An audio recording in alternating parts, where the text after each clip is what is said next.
ọmọ làbá kẹ́ o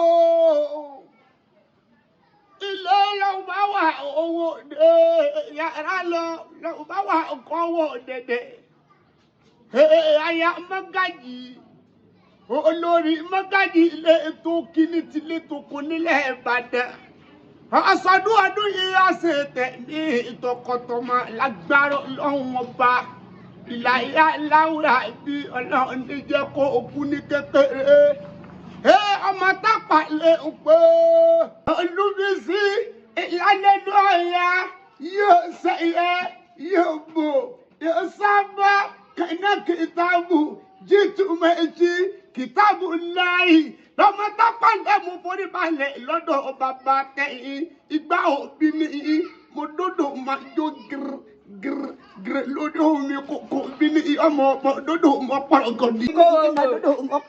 Àwọn kó bóni àtúntò wa ń pariwo báwọn. Èwo tún lélẹ́yìn èwo tún lè kúlà tó gbé dání. Ìgbọ́dọ̀ mọ́gbé kúlà dání olóyìn ló pé olóyìn ní sọjọ́ òbí. Ẹ̀sọ́ wa ní ayá wọn kúlà ní. Ọ̀gbọ́n ni àjẹ yó. Ẹ̀mbọ́n yìí bá sọjọ́ bí sani ayá wọn kúlà ní. Àtòdì lọlé arúdékèwé lọ dákun. Nígbà tó kò yẹ kó ti dé. Uba mo pe èmi náà ń wò pé àbúrò èèyàn wo lélẹ́yìn. Mo ti pe àtìdájí mo ti ń débẹ̀ ní. Àtìdájí mo ti ń pe o àtìdájí. Oníbàyí olóde yìí olóde yìí àtàwọn mo ti ń pè. Ọ̀kadà ló pe ní.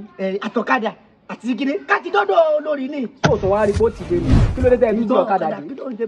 Ẹ má bínú jàre. Ṣé rírọ̀lẹ́ àná tí mò ń bọ̀ láti ilẹ̀ Haúsá torí ilẹ̀ Haúsá sílẹ̀ Yíbò lèmi ná. Tí mo ṣe ń bọ̀ ní bírèkì bẹ̀ fẹ́ẹ̀lì wọ́n rò pé kí n tó lọ ṣé o kí n kọ́kọ́ gbẹ̀yìn débi tẹ́ ń lọ náà. Orí mi ò pé o èèyàn ní bírèkì ọ̀kadà fẹ́ẹ̀lì. Ní bírèkì ẹ̀ fẹ́ẹ̀lì ni síbi kẹ́ gbé bí atáyà ẹ̀ òyì.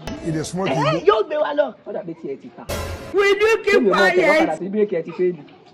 Olórí tó ń wọ alájà mi náà tó ń wọ bàlàkẹ́ ọlọ́dọ̀ wọn ìyá dáadáa ni o Ọlọ́run ṣàánú kọ́mọ ọmọkù kọ́kọ́ ẹ̀ mọ́kù kọ́mọ alálùbáyé kọ́mọ sọ iye sí igbó ọdún kan ni. Jẹ́ àlọ́ ẹ̀ mi. Àbájẹ tòní àjẹ tọjọ́ mi ilé torí tòní kú dànù. Ẹja lọ ti yín. Why are you running? Ẹja lọ. Jésù. Bírèkì. Jesus is Lord. Ọ̀rẹ́ mi wá já lọ. Ṣé tó ń tẹ̀lé wọn lọ ni? Àwọn wèrè fọ́ fún no break. Wọ́n fẹ́ la alákejì báyìí.